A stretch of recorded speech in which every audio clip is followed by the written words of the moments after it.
Yesus, Engkaulah permata hatiku. Dunia tak dapat menggantikanmu.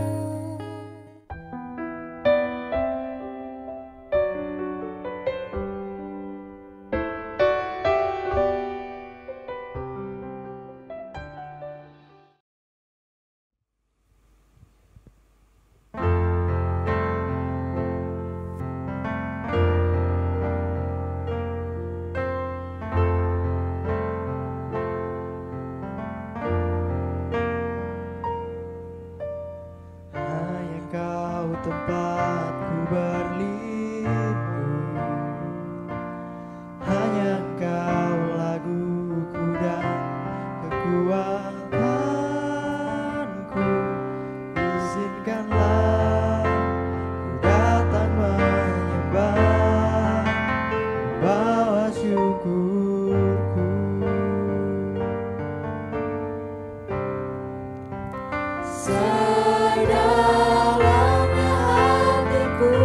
Pun tahu,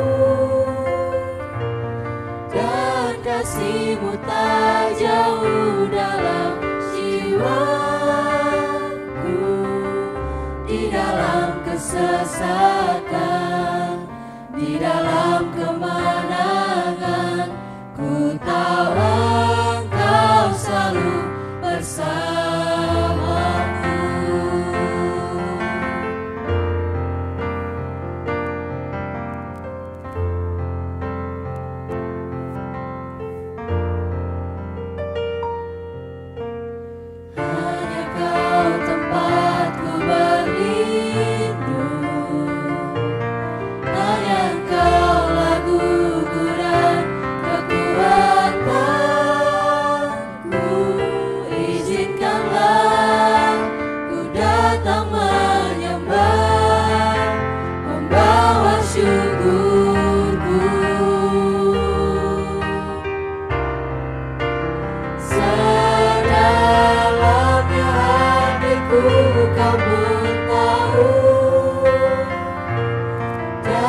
Kasih-Mu tak jauh dalam jiwaku.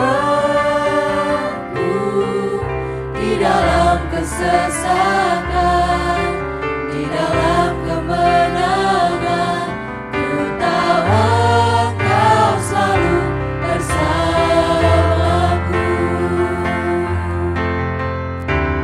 Kami memuji kebesaran-Mu. Ajaib Tuhan, ajaib Tuhan. Kami memuji kebesaran-Mu. Ajaib Tuhan,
Shalom, selamat pagi Bapak Ibu Saudara yang kasih dalam Tuhan. Selamat datang dalam renungan harian mahasiswa Sekolah Tinggi Teologi Baptis Indonesia Semarang. Pada pagi hari ini kita mengucap syukur boleh hadir bersama dalam renungan pada pagi hari ini. Nah, pagi hari ini Bapak Ibu Saudara, kita akan membahas sesuatu yang menarik mengenai sosok yang membantu peranan dalam pelayanan Tuhan Yesus. Membantu dalam hal apa?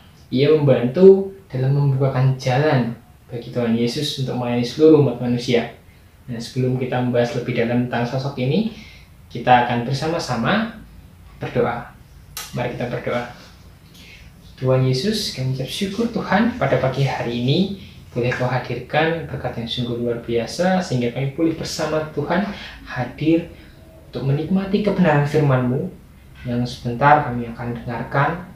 Kami juga mengucap syukur atas setiap pujian-pujian yang boleh kami dengarkan dan kami lantunkan Tuhan. Biarlah itu kiranya membuat kami semakin rindu, semakin ingin lebih lekat lagi, lebih dalam lagi mendalami tentang Engkau, mengenal lebih dalam lagi tentang Engkau. Kiranya Tuhan melalui perenungan pada pagi hari ini, Kau berikan pada kami kerendahan hati dan hikmat untuk mengerti serta memahami Tuhan. Biarlah berkat-Mu terus hadir dalam kehidupan kami.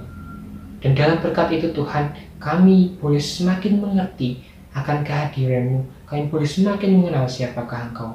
Berkatilah hamba-Mu yang akan menyampaikan Tuhan.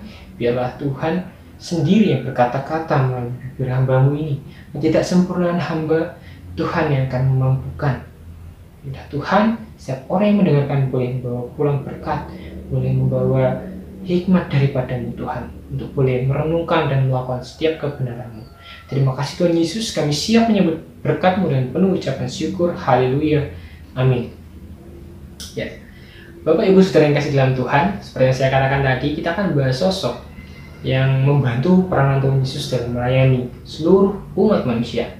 Nah, sebagaimana kita ketahui Bapak Ibu Saudara, bahwa dalam melakukan peranannya dalam melayani seluruh umat manusia, Tuhan Yesus dibantu oleh sosok yang dikirim Allah untuk membukakan jalan dalam pelayanannya.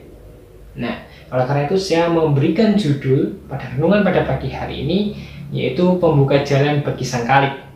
Nah, seperti yang kita ketahui, sosok ini membantu untuk membukakan jalan, mempersiapkan jalan bagi Tuhan Yesus untuk mau mengenal, mendengar, dan juga ingin mengetahui siapa sih Tuhan Yesus. Jadi sosok ini membantu umat manusia untuk mempersiapkan mereka, mempersiapkan umat manusia ini menyambut kedatangan Tuhan Yesus ini ke dunia.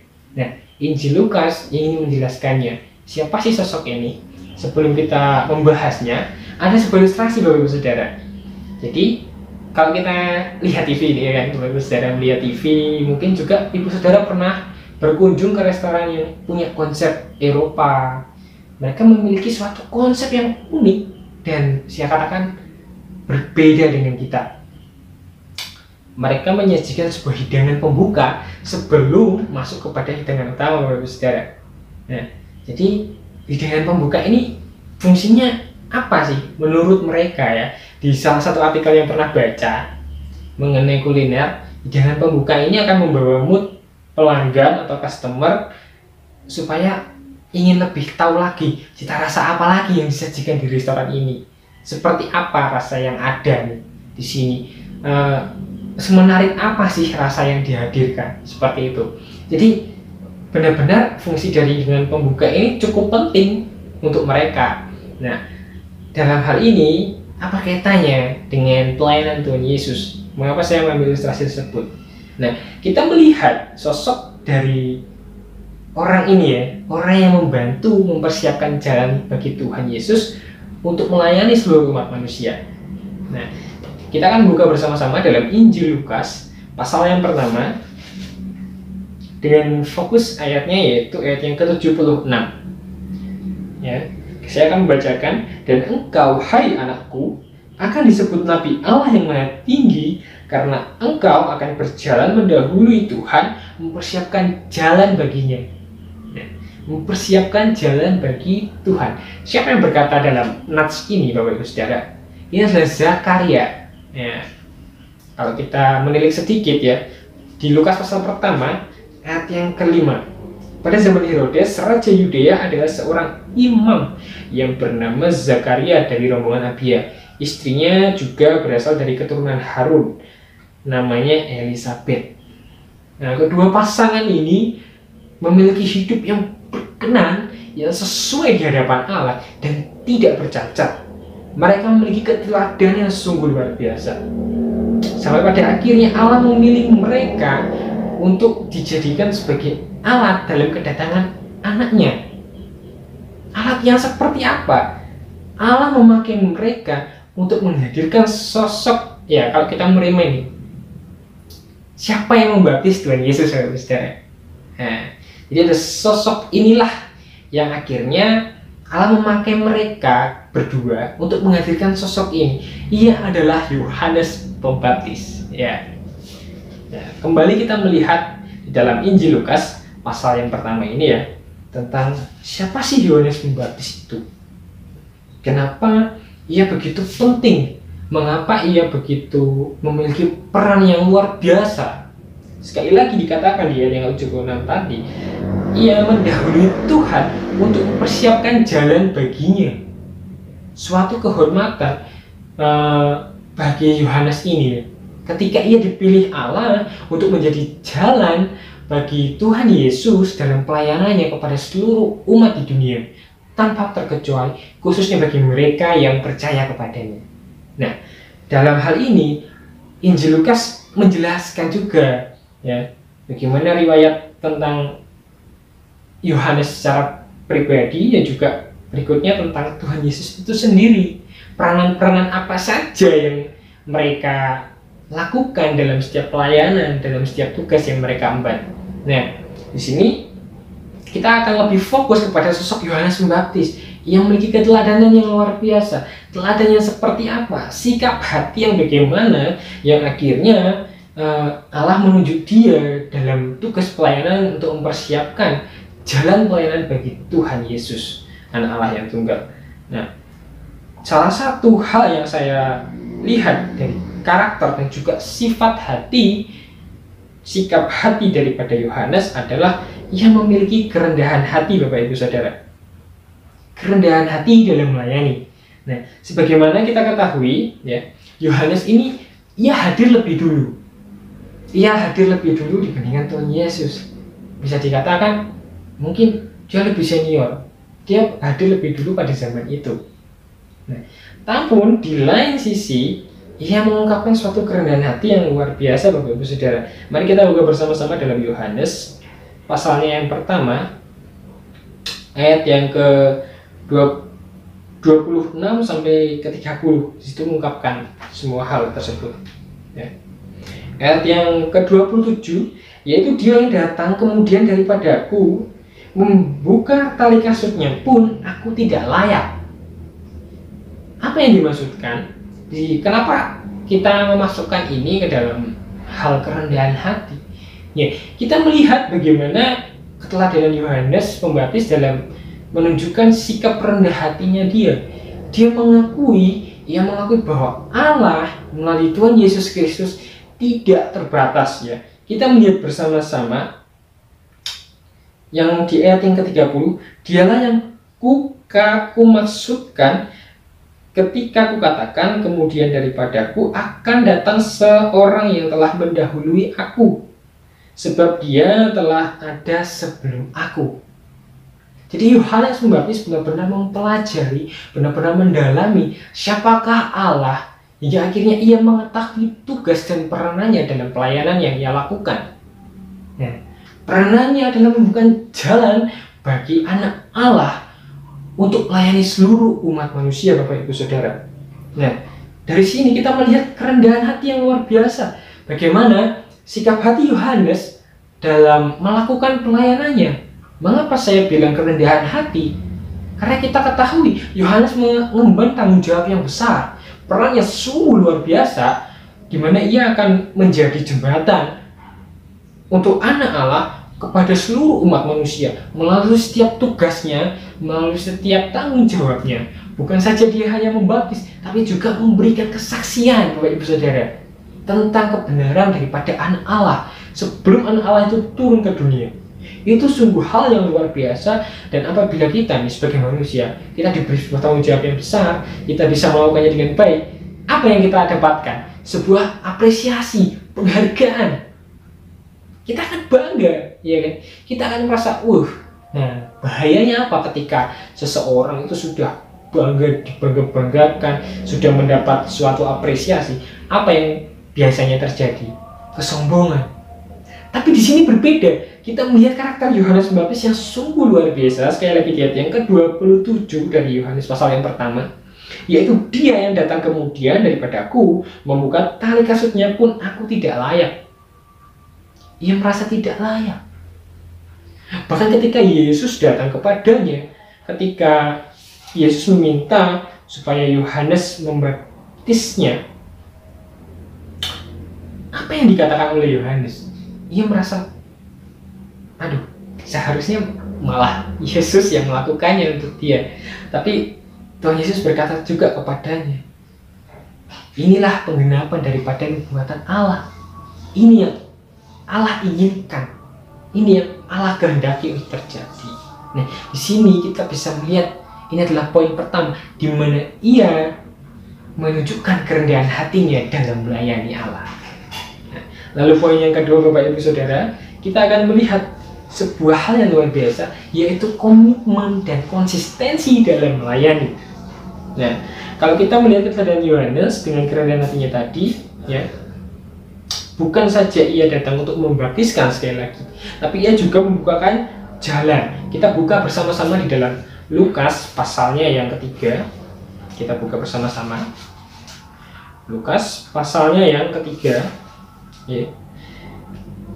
Ya, kita melihat di sini dengan perikop Yohanes Pembaptis di ayat yang ketiga sampai dengan yang ke-6. Maka datanglah Yohanes ke seluruh daerah Yordan dan menyerukan, bertobatlah dan berilah dirimu dibaptis, dan Allah akan mengampuni dosamu. Seperti ada tertulis dalam kitab nubuat-nubuat Yesaya, ada suara yang berseru-seru di padang gurun, persiapkanlah jalan untuk Tuhan, luruskanlah jalan baginya. Peranan yang dipikul oleh Yohanes. Setiap lembah akan ditimbun dan setiap gunung dan bukit akan menjadi rata. Yang berliku-liku akan diluruskan, yang berlekuk-lekuk akan diratakan, dan semua orang akan melihat keselamatan dari Tuhan. Lalu ia berkata kepada orang banyak yang datang kepadanya untuk dibaptis, katanya, "Hai kamu keturunan ular beludak, siapakah yang mengatakan kepada kamu supaya melarikan diri dari murka yang akan datang?" Di sini Yohanes menegur orang-orang Farisi, orang-orang yang tahu sebuah kebenaran tapi tidak melakukan. Nah, di sini juga ia berusaha menjadi kesaksian bagi kedatangan Anak Allah. Sungguh luar biasa, Bapak Ibu Saudara. Jadi di mana di sini Yohanes berusaha menunjukkan suatu integritas dengan komitmen dan konsistensi yang benar-benar sangat baik sebagai seorang pelayan Tuhan. Dan inilah seharusnya yang dimiliki oleh para pelayan Tuhan, karakter yang seperti ini. Kalau yang pertama tadi kerendahan hati, yang kedua adalah memiliki komitmen dan konsistensi. Ya. Kita dapat melihat bagaimana pelayanan yang ia lakukan. Ia memiliki dedikasi yang tinggi. Dia siap menerima risiko. Risikonya seperti apa? Ketika ia menegur Raja Herodes, ya, karena kesahan dalam hubungannya, apa yang terjadi? Ia dipenjarakan, ia ditangkap, bahkan ia dipenggal. Ia siap menerima konsekuensi dengan kesiapannya untuk mewartakan suatu kebenaran daripada Allah. Dan itulah yang sungguh luar biasa. Ia punya komitmen, ia punya konsistensi. Dan untuk memperoleh itu, ia harus memiliki kedekatan dengan Allah, Bapak Ibu Saudara. Komitmen dia bukan hanya untuk melayani dan hanya sekedar memperlihatkan keseriusannya, tapi bagaimana ia juga menunjukkan kepada Allah bahwa ia punya integritas, bahwa ia punya konsistensi, kesetiaan, tekad untuk benar-benar mau memahami, mengetahui, dan mewartakan kebenaran daripada Tuhan Yesus. Nah, ini yang sungguh luar biasa. Lalu sebagai kesimpulan, Bapak Ibu Saudara, kita bisa melihat ya kedua hal tadi. Yang pertama kerendahan hati, yang kedua mengenai komitmen dan konsistensi Yohanes Pembaptis dalam melayani Tuhan. Nah, setelah melihat hal-hal ini, apa yang harusnya kita lakukan sebagai kesimpulan kita nih? Apa tugas kita? Yang pertama, milikilah kerendahan hati itu. Ya. Kita melihat contoh Yohanes. Kita seringkali sebagai umat manusia terlena dengan setiap tanggung jawab kita bisa melakukan, setelah itu kita membanggakan diri dan lupa siapa yang memampukan kita. Melihat karakter Yohanes yang dilukiskan dalam Injil Lukas ini, kita melihat kembali, kita menerima bahwa semuanya kembali kepada Allah. Oleh karena itu, milikilah kerendahan hati dalam setiap pelayanan, tugas yang kita emban. Itu yang pertama sebagai kesimpulan. Yang kedua, sadarilah bahwa kita itu terbatas dan perlu pertolongan Tuhan.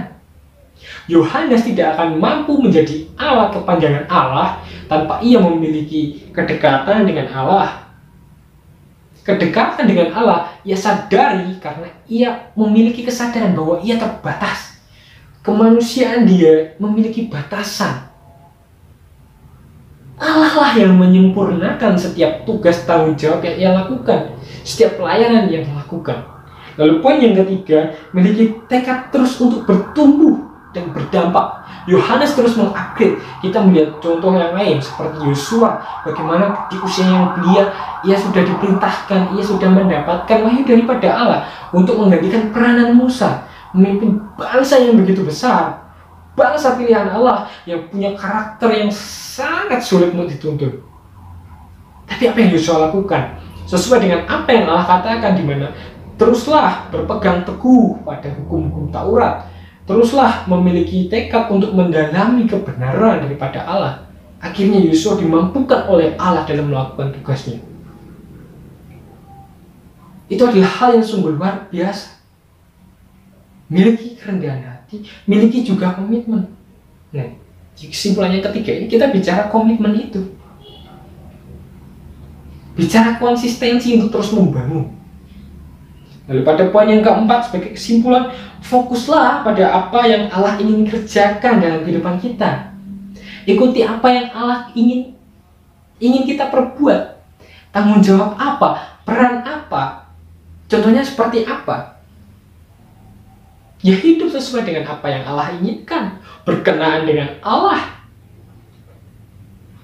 Kita melihat sosok keteladanan Yohanes, kita melihat sosok langsung dari Tuhan Yesus seperti apa mereka memberikan teladan dalam hidup mereka. Mereka mau belajar kebenaran firman Tuhan, memiliki kerendahan hati, mampu untuk terus bertumbuh, untuk berkomitmen benar-benar dalam melakukan setiap tanggung jawab mereka dengan sepenuh hati mereka. Kalau Kolose bilang, bagaimana kita melakukannya untuk Tuhan, ya, bukan untuk manusia, tapi untuk Tuhan. Kita berfokus pada Tuhan, sehingga apa? Kita bisa mengupgrade. Kita akhirnya bisa memfilter apabila ada sesuatu yang itu justru hanya menjatuhkan kita, tapi di lain sisi juga ada sisi yang membangun. Kita bisa memfilter. Kita bisa fokus akhirnya pada apa sih yang Allah ingin kerjakan dalam kehidupan kita.